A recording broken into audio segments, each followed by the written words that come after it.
Hey, salute, guys. Thank you guys for checking me out. I'm doing this sort of on the whim, right? And let me um let me actually put this on a post real quick, right? Because I want people to. I know there's a title, but I still wanna.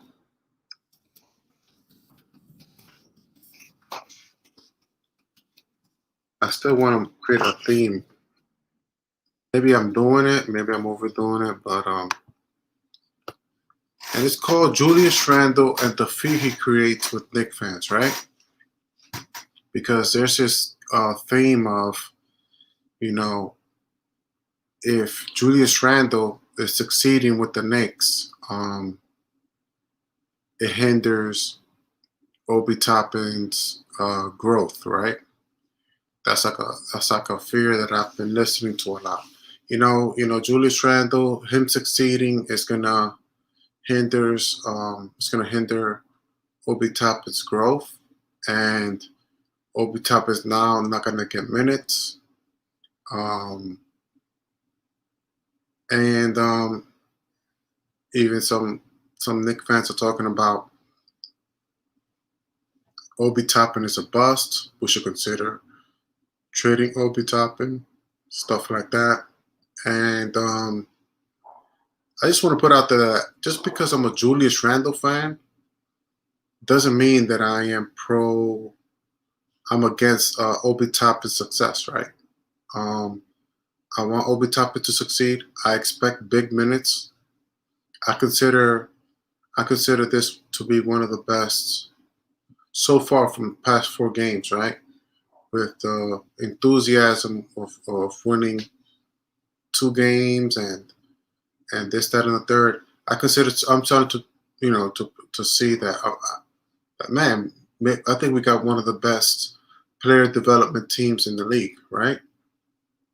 Tibbs, Coach Payne, Johnny Bryant. You see how the way you see the way Julius Randle is playing.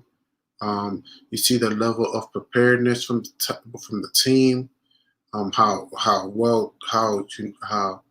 unified they are. How the whole team seems to have a level of vision of how to win a game. And that does that mean team wins necessarily? No, but there's a level of growth from the team. So um, I'm sorry to I'm convinced that this is going to be one of the best um, player development teams in the league. So, but there's this thing, right? Like, man, like, why is it that you know if Julius Randle succeeds, that we're going to take away from Obi, and if you're pro Obi, you're against you. If you're pro Toby, then you want to trade Julius Randle as soon as possible. And I don't know, man. I just think that's a lot of. I don't know. I I see teams that do this kind of stuff. A lot of teams still get a lot of veterans, and they still draft. And right now, I mean, I would like to do a lot of comparisons, but I just had a situation about comparing teams and comparing. So I kind of am more reserved about the situation. But at heart, I'm gonna go. At heart, right? I'm gonna.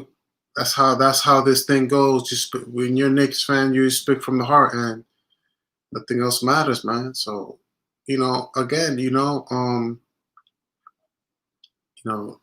I'm a big fan of the set. I respect great organizations, um, and I think the Knicks are moving in a direction like like uh like a respectable organizations in the league right now. I think they're observing around the league, and shout out to Ron Cleveland because he sort of put that in my mind a little bit. Shout out to man. He started to start. He started to say that, and then that whole day, man, that whole day, I literally started saying, "Man, that's a great observation," and I think you're right, and it's the template of the San Antonio Spurs. He said, like he said something about the San Antonio Spurs. I'm like, why can't we be just like the Spurs?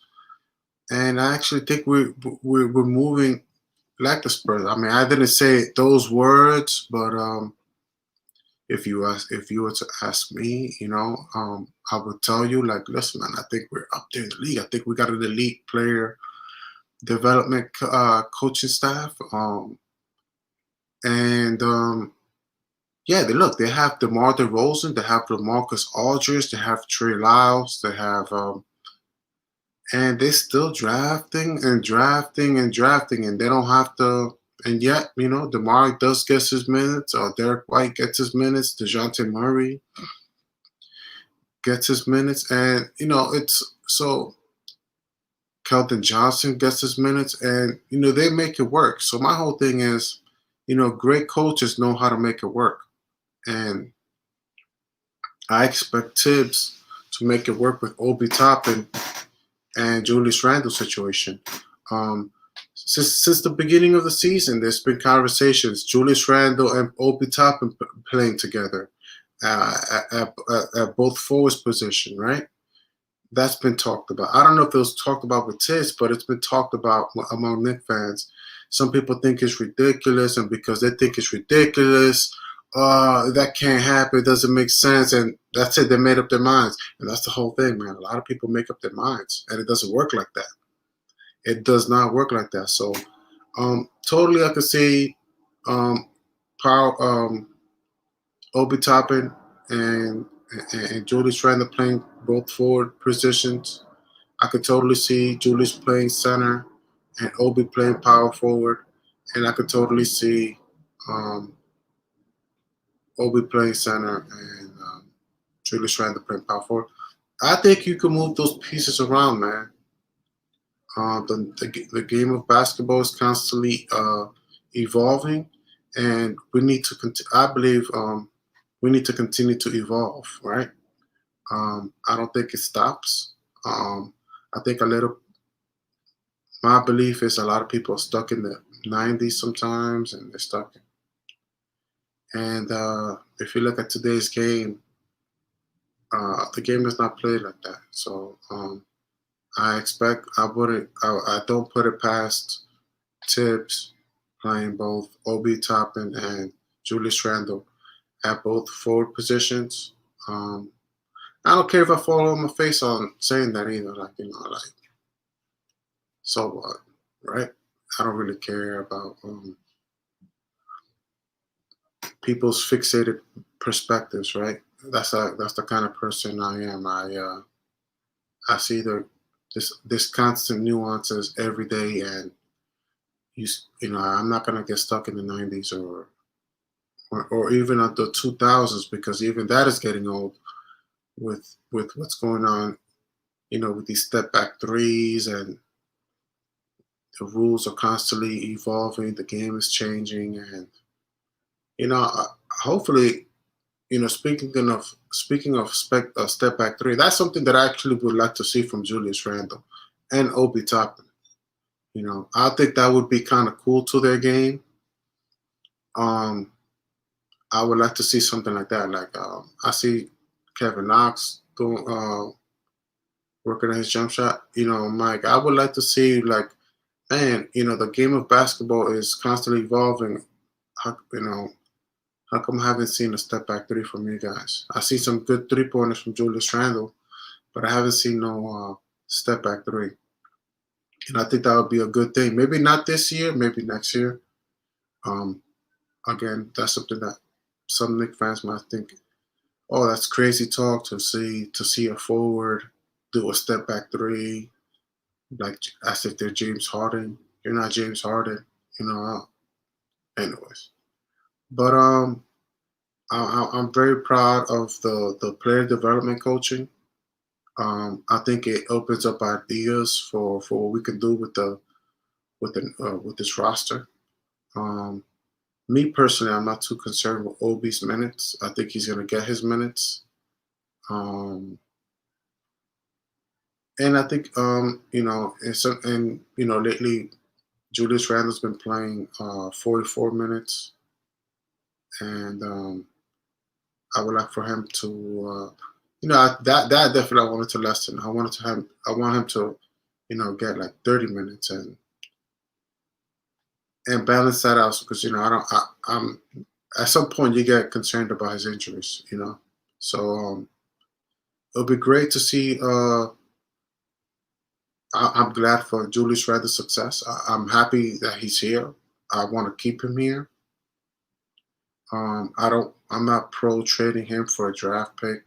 So I want to keep winning. I want to. I hope that RJ Barrett can go to the playoffs. We have a playoff berth with RJ Barrett, and what else I want to say to that? Playoffs, and especially if you're talking playoffs, you're definitely gonna need Obi. Obi's gonna need minutes. So I expect Obi to finish the season averaging 20 to 25 minutes. If you give, you know, I think he is gonna get the minutes, and I just think that a lot of Knicks fans, when I listen to a lot of Knicks fans, they need to just be more open-minded with the situation of how we can utilize him. And yeah, man, we can definitely use his floor spacing, man. He could be. He don't have to. He's a stretch forward. I think he can be. So if you ask me if Obi Toppin could be a stretch forward, absolutely. Does he have to be a stretch forward? Not necessarily. He could be a stretch four, stretch three, stretch five. Um, that would fit into today's game, and I think he's fine, man. I think he's fine. I think sometimes maybe it's me. Maybe I listen to too many people who see things in a negative perspective. Sometimes I get wrapped up into those arguments, but yeah, um, Julius Randle's success does not take away from Obi Toppin. Um, Obi Toppin is going to be fine. He's going to get minutes, and I hope that when he gets his minutes, he succeeds. I think he will. I think he will. I think he will.